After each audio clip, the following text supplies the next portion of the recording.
С нами рядом кумыкский тренер Халид Абуков. В детстве занимался спортом постоянно, регулярно. Начинал все с карате и потом занимался различными видами единоборств потихонечку. И в армии, и после армии учился на тренера и понял, что надо тренировать, работать, мне это нравится, и давать свои знания и навыки молодому, подрастающему поколению, будущим спортсменам. Поэтому с помощью Всевышнего, я тренирую в Universal Fit в Немчиновке. Все могут прийти и посетить этот зал. Двери всегда открыты. Кто хочет набрать форму, особенно после уразы.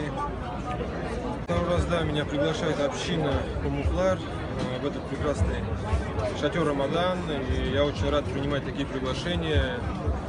Мне всегда интересно и пообщаться с очень грамотными, образованными людьми и со спортсменами. Мы здесь все собираемся, видим друг друга. Интересное мероприятие и познавательно, и о нашей национальности, о религии. Честно говоря, я даже не помню, откуда я узнал первый раз слышал ответ.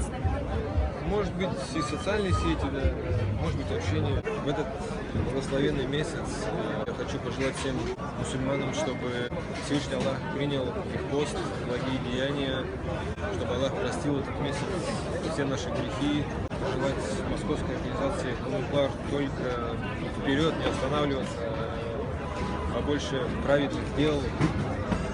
Но с вашей поддержкой, мы думаем, достигнем этих результатов и будем еще выше вместе. Вместе мы сила. Поэтому... Больших побед, и чтобы вы стали заслуженным тренером не только России, но и мира. Спасибо большое.